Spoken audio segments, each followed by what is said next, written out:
Welcome back to Chit Chat. This is episode 124, and tonight we're going to be talking about all things trading card games, collectible card games. Yes. No matter what you call them, things like Lorcana, Star Wars Unlimited, and more is what we're going to be talking about because they're kind of hitting big right now. Resurgence. Also, one of my favorite things to talk about of all time. It is. So just be ready for him to talk, and No, Emily and I to This sit is here. the Ryan No. episode.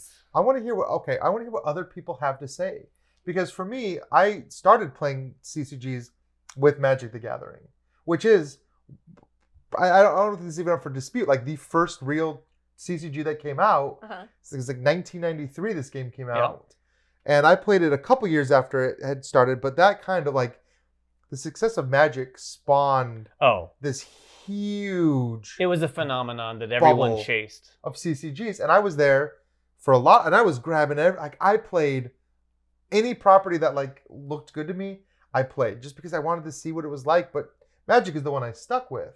But I still have boxes and boxes of just old out of print CCGs back home for games that died after one set. Yeah, everything and its brother got a TCG or a CCG at that time. And we're going to play a game. Our player versus player is going to surround that. Yeah. So I don't want to theorize about too many of them because Ryan is going to put Emily and I to the test. The stuff that you would expect. I mean, we had our Star Wars CCGs, Star Trek CCGs, like any kind of major nerd property was turned into all sorts of video games, all sorts of popular television. Even like wrestling at one point was turned into a CCG. We talked about this. You were familiar with the Mortal Kombat CCG? Yes, I worked at the company who made the Mortal Kombat collectible card game. I'm sorry. But a lot of them were just cash grabs. A lot of them were like, Magic's doing well, let's do it. But there were some that still to this day stand up, like for like the Star Wars trading card game from Decipher. Yeah. People still collect and play that game, even though it's been out of print for like 15, 20 years. Yeah, Star Wars Unlimited, which is one we're going to be talking about, is not the first Star Wars game in that category. And I did what you mentioned, cash grab, and that's one of the things I wanted to talk about. I hate to ever call something a cash grab, but in this category, I think this is legit. Well, back then, right? What I wanted to say is we've had some comments. We've put some content up about Lorcana, and there's been some comments, people saying, basically treating it as like just a pure Disney cash grab. Yeah. But I don't think it is a cash grab because Magic happened 30 plus years ago? 1993, yeah. Disney was around. If they wanted to jump on it like a cash grab, they've taken their good sweet time doing so. Right. Like, I mean, I think, and I also think that Ravensburger is probably more behind this game coming to the world than Disney. Obviously, Disney's the big IP, but Disney just didn't do this. Ravensburger, I think, is responsible for making this game happen, and they got the Disney IP to do it. Well, yeah, they already had the Disney IP for Villainous, and I think that's a natural progression of like, what can we do in the world of Disney? And they had an idea maybe for all these cool characters. Why not? Like, why not put them in a CCG? And I'm very surprised that it hasn't been done before Lorcana, honestly. Right. And now, like I said earlier, we have a range of experience. Yes. It's heavy over here in terms of experience. Played a lot. I would say here... It's light. It's very light. It's light here. See, that's... maybe even lightest here. I've played and dabbled, but you've played quite a few. You played like Hearthstone and stuff like that. I played a lot of Hearthstone. And Snap. I never got into Magic, so I saw Magic growing up, but it was not something that people included me in, so I didn't really play it. But I mean, I like the idea of trading card games. I've just never found one that I've been like at the beginning of and been like, okay, no I can Pokemon be part of or this. anything like that? I had Pokemon cards, but I never played the game. Like most kids. It was truly a collectible card game for us where we collected them and said, this one's pretty. I put it down. It's cool. So I never played them as true games. Sure. So I think, though, they do interest me in that I've been like looking at it. And when Lorcana came out, I was like, I mean, this seems kind of interesting. Like maybe if I start it when everybody else starts it, I could get in on the ground floor and be like, really get to see what it's like. And I have gotten to play it a couple times now. So this is somebody who really doesn't play trading card games coming into who likes games, seeing if there's something for me. So let's talk about the three big ones that we came away from Gen Con kind of excited about, or at least everyone's talking about. There's Lorcana, which everyone knows about. Yep. Star Wars Unlimited, most everyone knows about that too, but it wasn't as big a deal at this year's Gen Con because it wasn't released, but we all three of us had a chance to demo it. Yeah. Emily and I, in fact, demoed it together. And then the third one is called Altered, which I think we've also mentioned on the channel before. And this one was more behind closed doors. They're going to have a crowdfunding campaign like early next year. And then I think it's going to release next Gen Con. Yeah. And this one's from the designer of Seasons, which is what got me excited. The artwork looks amazing, which is also what got me. It actually got me to pull Seasons off the shelf and teach Emily just the other day, which we'll talk more about that maybe at the end of the episode. But let's start with Lorcana. Everyone's had a chance to play it. Yep. Well, I've been playing a lot of what are Lorcana. some more thoughts? We've had some videos up on the channel, but let's talk about it here. Yeah, I mean, this is like it's very easy for me to just like want to go into like full analyze mode. Like I could do I could do an hour-long video just talking about my reaction to Lorcana. So what I'm saying is, what's your 5-minute version? Well, I think elevator pitch. I think Lorcana's in an interesting position, right? Because players like me, I'm gonna find Lorcana to be a little simple because it is. It's a lot simpler than Magic the Gathering or Pokemon even. It's maybe one of these simpler RPGs or CCGs that has come out in the last 10 years, right? Like there's not a lot to it compared to like even Marvel Snap or Hearthstone. So I'm definitely not the target audience for that, but I do love Disney. So like it's kind of tough for me to say like when I play that game and if I enjoy my experience, am I enjoying what the mechanics are doing, or am I enjoying the fan service of seeing all my favorite Disney characters come out? And I think it's at least a good mix of the two. I mean, that's why I mentioned that, because it is hitting that nostalgia level too. However, I was a little let down when I first played Lorcana. Yeah. Because I played one of the starter decks, and I don't really feel like the starter decks do a lot. They don't give you a lot to do, and so you're kind of like, this is the game? I will say the same. I played only a starter deck, so I played the same deck twice, and I felt like, okay, what? I mean, like, it felt like I was doing what I was supposed to, but it also didn't feel... I like games that make me feel like I can do something intelligent, right? Yeah. Where I'm like, ooh, this was smart, or this was interesting. And I didn't feel like I really did that. I felt like I was like, okay, I inked a card, I played my cards, here they are, I'm questing. Yeah. And like, I had a deck where I was kind of just like flooding the board and getting a slow buildup of quest points. So you're just playing to 20 points. And eventually I get to 19 points, like, there's not much you can do then, right? Because then I just play a guy, you can't even do anything about him unless you have a song, and I'm like, okay, well, I'm gonna win next turn. Like, yeah, I think that's a problem I have noticed with Lorcana too. And this isn't necessarily a Lorcana problem. Magic is like this too. You can often see 3 or 4 turns in advance, like, well, this game is done, you've won, right? You've got 5 quest points out on the board, and I've got nothing. So at best, I'm going to take 2 turns to rebuild, and by that point, you've gotten 9 or 10 more quest points. Well, so I would say 2 things to that. One, I feel the same way, and as a not so intense card game player, when a situation happens where someone's way out ahead, I usually hate that. But we played a game where he was way out ahead. It was on our live stream, and then I happened to pull the right card. So that was exciting. The flip side is I hadn't pulled the right card, and then it would have been a landslide victory on his part. I don't mind those sorts of situations if the game is super snappy. And Lorcana doesn't take long, but for me, it might take a little bit longer, at least with these base decks or these starter decks, a little too long for those situations where I'm like, I'm just not getting anything done.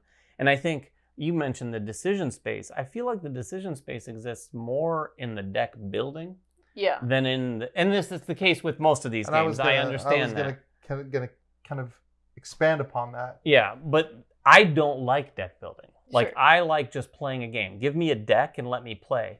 And I've played with the starter decks. I've also played with some not-so-starter decks that have a little more thought to them. But again, those were built for you. They were built for me. And when I played those, while it was more interesting, I recognized that if someone spends that time to do that with their deck, and then someone comes with a starter deck, it's not generally going to be a great situation for the starter deck person. Well, no, I don't think I don't think they're meant to be. Like, there's no way that, well, I shouldn't say no, because there's the luck of the draw. But these starter decks will not be able to compete with a actually built deck. And every card, like Magic, if you grab one of those starter decks off the shelf and go to Friday Night Magic, you're going to get destroyed. And you're going to be like, you're going to watch players do things and you're going to go, oh, this is what Magic is. Well, because the starter decks don't challenge you to have to play a certain line.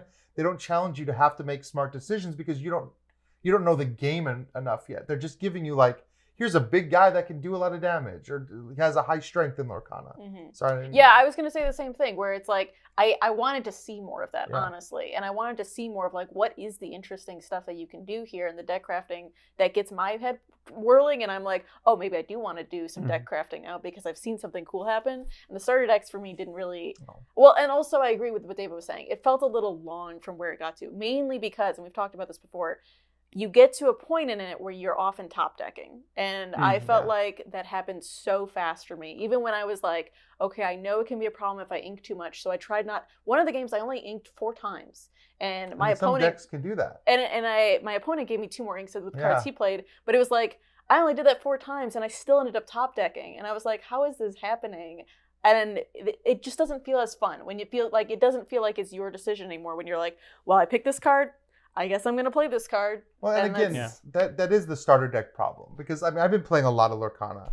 And I've been building a lot of decks. And I've even just been going online to some of those deck building sites that show you, and just building decks just for fun. Because I see cards and I'm like, okay, I don't even have some of these cards. But I see a card, I'm like, oh, I think this would work really well with this. And like, next thing you know, you're just kind of building out this deck. And you're like, oh, this is a really cool combo. I can't wait to try this out.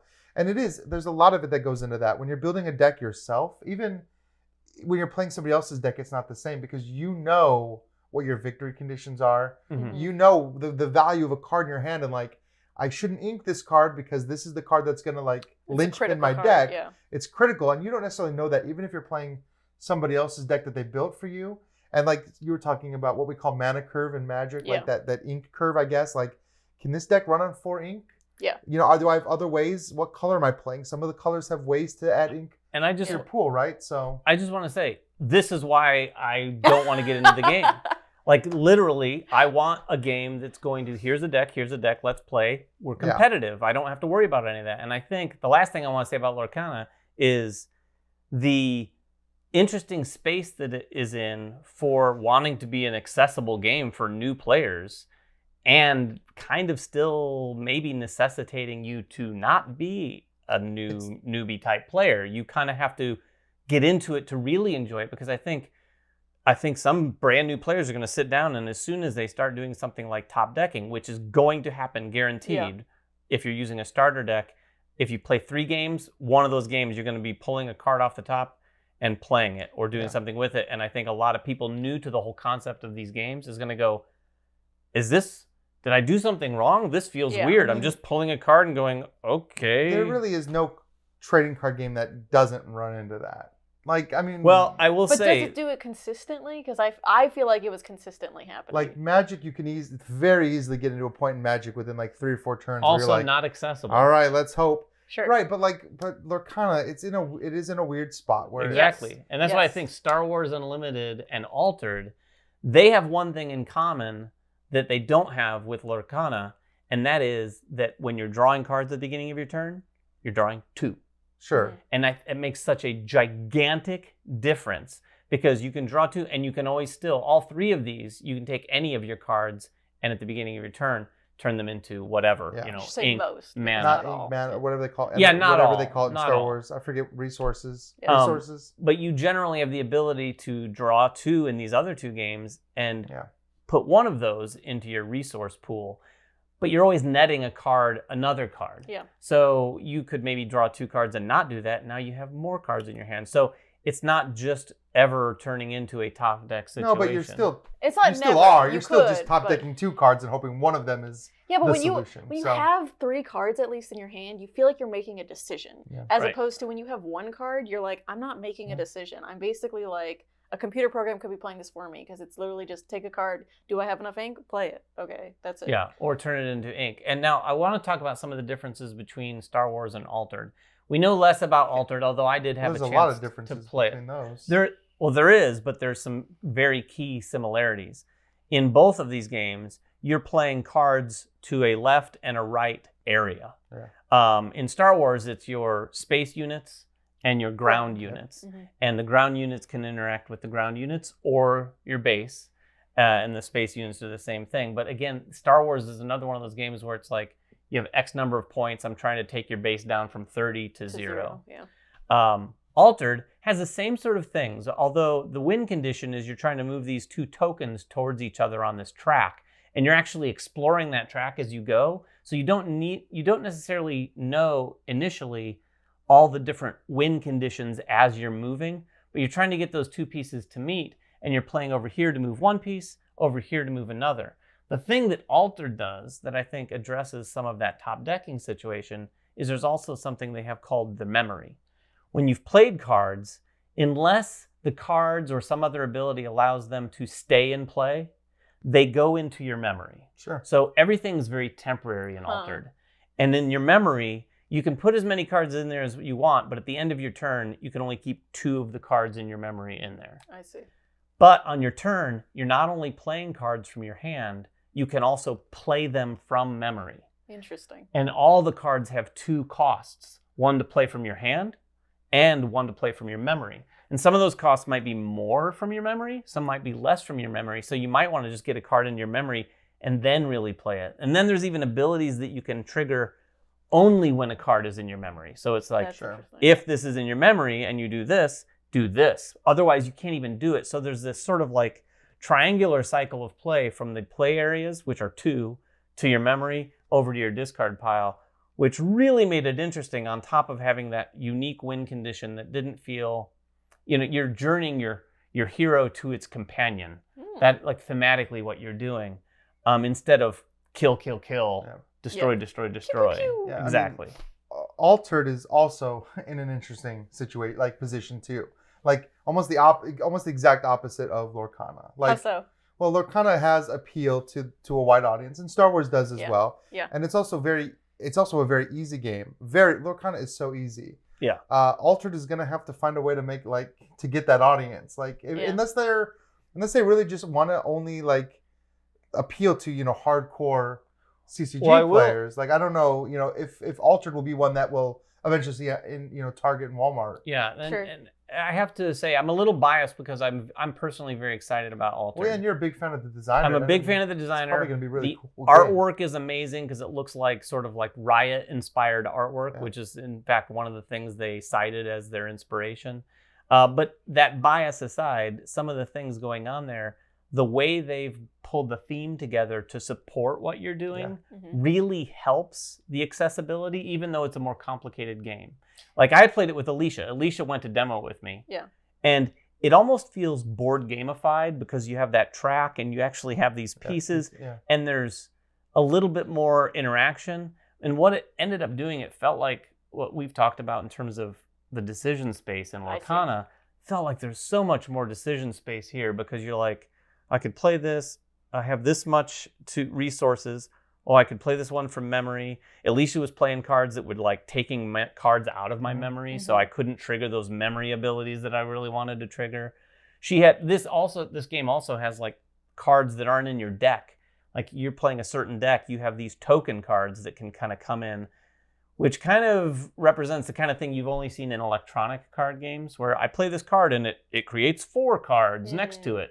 It does that. So you can build these token cards in. So she had this big army up where I had these sort of big, stronger guys on my team. Soulforge does a really good job of that too. I don't know if you ever played Soulforge, really just kind of mimicking what digital games can do. I mean, we're never going to be able to there's stuff Hearthstone can do that we'll never get to do in a paper game, but they are trying to bridge that gap a little bit. So as far as accessibility goes, how long was the game of Altered? Because it was pretty quick. Okay. In fact, I would say as quick. I mean, it was a learning game, so we were asking questions and things like that, and also getting to know the game. But once you know the game, I think it could be as quick or quicker in some cases than a game of Lorcana. Because I remember when Alicia and I were playing it, after the first couple turns, we were like, oh, this could end very soon. Because literally, those tracks don't have a ton of spaces. Yeah. So if you win on both sides, you've made progress 2 of those 6 spaces. If you keep winning both sides, you could be done in maybe 3 rounds or 4. Yeah, I mean, it's just Magic too. Magic can be very, very, very quick, or it could take forever. And I think we're going to see that in Lorcana. We're going to see that in Star Wars. Yes. I mean, a lot of that is just deck build, like the type of play that you're going to play. Star Wars is going to be the same way, and Lorcana already is. You're already seeing decks that can win in very quickly. Like top decking is not a problem because those decks just win. And some decks make the game like take forever. Even in like Magic is a big problem with this. Like control decks can make a game of Magic take an hour. And I think we're going to see that in Star Wars too. Yeah, I'm not a fan of that kind of play myself. But again, like it's very hard to look at any of these CCGs and be like, well, you know, the accessibility level is going to vary greatly based on the deck that you're playing, based on like your introduction or like.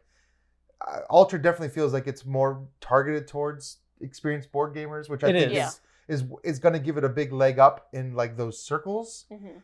Whereas I think Star Wars is like, for me at least, the happy medium. I agree. It seems like right now, of those three that we've been talking about, Star Wars is kind of a medium where it's like, it's an accessible IP. If you like Star Wars, you're going to be like, oh, this is cool. It has some flavor to it, some things that you're going to notice and remember. But it also was like, I had more fun playing Star Wars than Lorcana. I love playing Lorcana, but Star Wars. When we barely even scratched the surface of the IP when we played. Yeah. Right? Like we didn't see a lot of cool combinations where like, oh, I got Chewbacca played and this thing. And there was like synergies between cards that I know of because I've seen some of the cards that we didn't see that is really cool and interesting. Now, there are some of those in Lorcana too.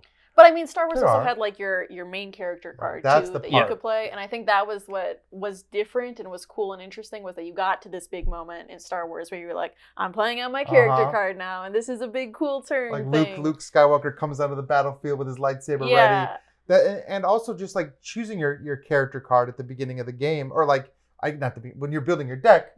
Choosing your character card informs so much. Like Lorcana is like you're just choosing from two colors, and it's like okay.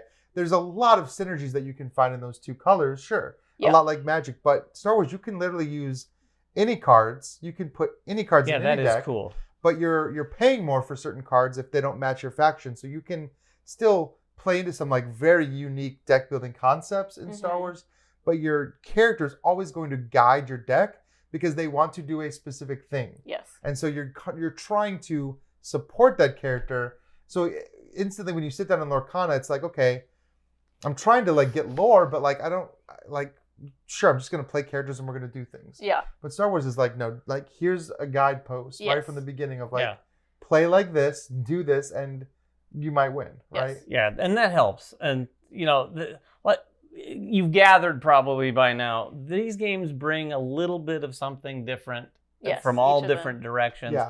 I'm excited that all of them are coming out. Like I'm interested in all of them, whether it be from an IP standpoint, from a designer standpoint. We'll see how it goes, and we'll see if this is really the resurgence of like every game, every property getting a CCG. I don't think it will be, just because I think there's been a lot of people with the experience of like seeing it's not a low barrier to entry. Before, it seemed like a low barrier to entry to a lot of companies to go, oh, well, we can do a game like that. And they were rudely awakened when they found out, like, oh, we've got to support this, and then we've got to have these three, these companies all have plans in place for sure. To support these things. So we'll see how that shakes out. But right now, we'll see how something else shakes out. Ryan is going to make Emily and I compete against each other with an interesting game about CCGs. And speaking of player versus player, let's talk about the World Series of Board Gaming. Are you ready to head to Vegas to compete in a series of top games? Event after event, players will make their way through, and one will walk away with $25,000 and the bracelet. The tension is real, but so is the fun, so get your tickets while you still can. You never know who you might see there. All right, welcome back to Player versus Player. I had the idea to challenge David and Emily here with some properties that may or may not have been turned into trading card games over the years. We talked about that giant boom, pretty much everything was, but were these? I've got 7 properties here, 7 things that may have been turned into games, IPs that may or may not have been turned into games. Was it a trading card game? Was this a trading card game? You've got your green team wins. This means yes, it was. Green means yes, it was. This means Orange no, it wasn't. Means no, it wasn't. So let's get started. I'm gonna start easy, maybe get a little harder. Let's start with Batman the Animated Series. Oh. Did that get a trading card game? Who's going first? Or can I? I think we can do it at the same time, I right? think Okay. you do it simultaneously. 1, 2, 3. Yes. Yes. Yes. It did not. What? Which is I thought sad. yes was going to be the easy answer for all these. Yeah. Well, I thought David might know because I feel like if that game had existed, people would still be playing it. Maybe. Probably. All right. No Batman, the All animated right. series. Okay, get on that, someone. Buffy the Vampire Slayer. What would it say? What would be in it? All right, I'm ready. What would it say? Are you ready? Yeah. 1, 2, 3. Buffy said the yes. Vampire Slayer was a CCG. Yes. Well done. That's not the legendary one you're talking about. No, that's a different thing. Okay, This was just back wanna in the make sure. 90s. Just want to make sure. A lot of these were from the 90s. That's so interesting. And a lot of them probably had an initial release and Was never there any was support. Alicia on one of the cards? No, she wasn't. wasn't. Awesome. We tried to get Alicia on a Buffy the Vampire All Slayer right. card. Austin Powers, Man of Mystery. Oh God. Okay, I'm gonna meta this answer a little bit, but go ahead. 'Cause you played Are it? you ready? You know it? Maybe. All right. Oh, ready? you know? Okay. Set. Go.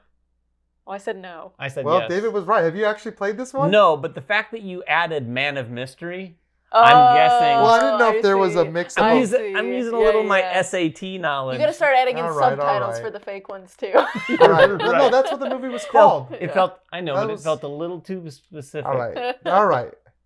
So what is the CSI score? Oh, 1-1? 1-1. Yeah. All right. CSI Crime Scene Investigation. I know there was a Miami one. I'm just kidding. I don't know. Stop. They could have expansions galore. I know. It's just it's ripe for I think it. there's more CSIs than there are trading card games. You ready? Yeah, I'm ready. 1, 2, 3. I said yes. No, there was not a CSI no. trading Two, card two, game. How one. great Seems would very that be? easy. 2, 1. It seems like I'm collecting evidence. I'm doing this. It does seem like there would Start be. Well, that's designing. why I put that one on here. All right. The TV show 24. I haven't even watched 24. Get to. All right.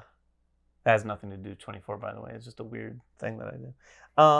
You ready? Yes. 1, 2, 3.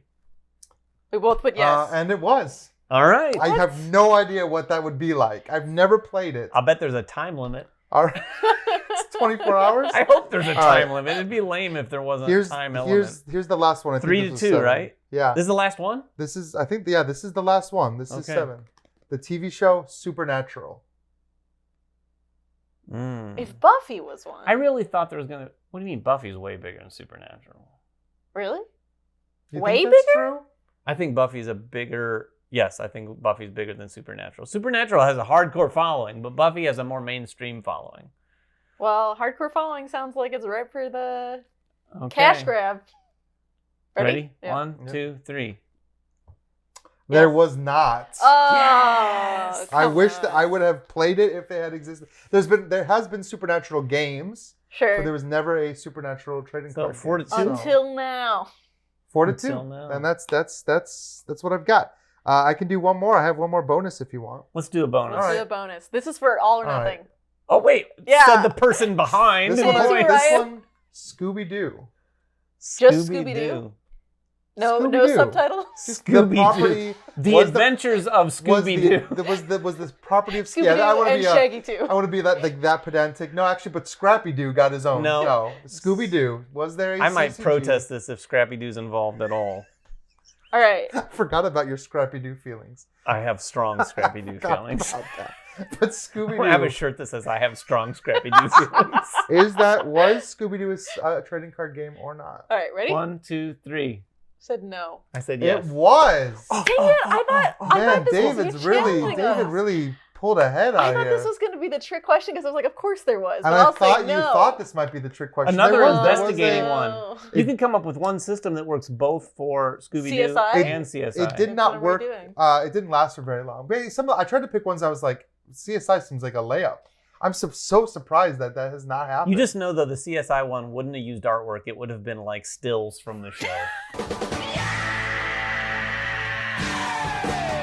Or a Which lot would of have been the lame. Buffy one was The Buffy stills from the definitely show. was. So is the Right. Star Trek this- one from and- Decipher. Well, yeah, and the Star Wars one too was stills. So there's Yeah. we had a lot of stills They've all in the 90s, learned so. since then because all these new ones are doing at least some form of artwork, which But is fantastic. If you want to get into trading card games and these new ones haven't interested you, there's some old ones here too. Yeah, there you Oh, go. some of these if you games- can find them. Some of these games still have followings. I actually really want to go play the Austin Powers one now. I may have uncut sheets of the Mortal Kombat card game up in my attic. I'm pretty sure What's I might. tell us in the comments below, what's the like rarest, most unique trading card game that you've played or that you still own? Ooh, I'd be good very one. That's a interested. great Yeah, in question. the next Chit Chat, we'll bring out some of our old ones if I can find them. Because I have some up in the attic for sure. All right. We'll be right back to talk about the games we've been playing. But before that, let's talk about Phantom Sleeves. If you play board games with cards and you want them protected, you should check out Phantom Sleeves. They're top-notch quality, easy to play with, and they care about your cards and the environment. Plus, Phantom Sleeves are made with board gamers in mind. The sheer variety of sizes and shapes is kind of crazy. So no matter what game you're playing, they most likely have the perfect sleeve. And whether you want to see your cards crystal clear or avoid that annoying glare from the lights above your table, they've got you covered with both glossy and matte options. And if you're like, I just don't sleeve my cards, well, maybe you should stop and think for a second. Who's going to protect the dusky leaf monkey? Phantom Sleeves. That's who. All right, and we're back. Ryan, tell us, what have you been playing Yeah. Well, that maybe we haven't been? I'll say that since Gen Con, I've played 3 games of Barcelona. I'm not going to talk about that forever. What I want to talk about is Mindbug. And this is a game. I have played that with you. We played this because we've been talking about CCGs, not just on Chit Chat. We've been talking about them all since Gen Con. Yeah. And so Mindbug kept coming up. This is from Richard Garfield, who designed Magic. And it's not exactly a CCG, but it has some CCG vibes in a very quick game experience in a very small box. And what's interesting is you don't build a deck. You don't even pick a deck. You get a stack of cards that's shared, and each player draws 10. And that's your deck. So it's completely random. You kind of know what's in the pool. So you kind of know what your opponent might have. Feels very Keyforge in that aspect of you can guess maybe. But what makes this game so interesting is the Mindbug itself. You have these 2 Mindbug cards, and twice during a game, when your opponent gets ready to play a card, you can choose to turn in one of your Mindbugs and take control of that card for yourself. As if you just played it. As if you had just played it. So That's whatever play effects it has will trigger. So there's this whole mind game of you're trying to hold off. Maybe you have a very good card that's like an instant game winner, but you don't want to play it. And you might lure them Or you with might other cards. Right, you might try to lure them with maybe they've taken some damage and you have a card that heals. So you play the healing card just to get them to Mindbug the healing card. Yeah. And then you drop haha, now I win. Yeah. And there's a lot of it has a lot of CCG stuff. You've got cards that have special abilities that can sneak or have toughness. They do a variety of things when they come into play, when they attack, but it's so simple. There's no mana to track. There's no resources. It's just every turn you can play a card or activate a card. And you have 3 life. Each Right. player And has you only 3 have 3 life. life. So This it's game not is long. chaos in a box. And it is a lot of fun. And it's like what we were saying earlier, this thing is over in the blink of an eye. And so regardless of how chaotic it was, and it was oh, that was ridiculous and you won, it was so fast that let's just play again. You can play this 3 times in a row without even knowing it. What I really like about it is you think, okay, you're drawing 10 cards, so the luck of the draw, you could draw the 10 best cards in the game, but it doesn't matter if your opponent hasn't played their mind bugs. If they're just sitting there, you're the tension of anything you play. It's you're oh my God, this card's too good. So by the time we'd played a couple games and that became very apparent, I ended the game with some of my best cards never played. Yeah. Because I was just terrified that David was going to mind bug. Yeah, it's an interesting game, and it was kickstarted over a year ago, and then more recently, Ghost Galaxy, which was started by Christian Peterson, who also does is doing Keyforge now. They picked it up very recently, and I think they sort of unveiled that they had it at Gen Con, and I think they're going to be supporting this significantly. I think so. The design space here is probably unlimited because it's so crazy. I mean, some of the cards, there's one card that said, draw your entire discard pile. Yeah. Well, What? Yeah. there's a lot of cards like that. But they all do crazy powerful stuff. They're all you read them and you're oh Oh my gosh, like my hand is so good. So those, like Ryan said, those Mindbugs are like, I've played it once where I like Mindbug right at the bay. You don't want to do that, generally speaking. But I'm kind of wondering whether you could win You could, by 'cause you taking get the so- first and then two you cards, just- and then your other, you've got these cards. So your first real turn, you've got cards because you can attack Yeah. with those cards as well. Yeah, it is a really interesting game. I thought and so. it's cheap. I'd highly recommend picking up and giving it a Yeah. try. Chaos in a box, you had me there. Well, and so- also It is. it does- That's what it should be called. It gives you that same CCG feel. You talked about wanting to feel smart when you're playing a Yes. game, man. Like, Yeah, When we you- have to play it. We have yeah, I to play think it. you'd really like it. So I mentioned this earlier, but I want to bring it up because we rarely ever talk about seasons on here. Seriously, we haven't really dug into the In game. fact, and David this is talked where we about- start our deep dive of Right. seasons. David brought up Altered ever just so we could talk more about seasons. Well, I have to say, I was fascinated by this new game coming out, and I know Emily hadn't played Seasons, so the other night when she was here, I said, okay, we got to play Seasons. Mhm. I need to get as many people on the hype train as with me. And we did. So I'm going to have Emily talk more than I am about this, but I played it again, and yet again, it's one of those games where I played it, and I'm like, God, I forgot how fun this was. And we just played with the sort of tutorial intro decks. Yeah. So it was the pre-built 9 cards. We didn't do the draft because it's not really fair to do with anyone who hasn't played. Mhm. And we had, I think, you had Yes. a lot of fun. I had a lot of fun. I didn't have my favorite combos. Emily actually had those cards. But I didn't combo the way that you would. She didn't combo the way I would have, but she But did I had combo. some good combos. Yes. Yeah. So I would say yes. It was a very fun play. It was very easy to pick up. I'm sure David has practiced teaching this game I because have. he had it down to a science.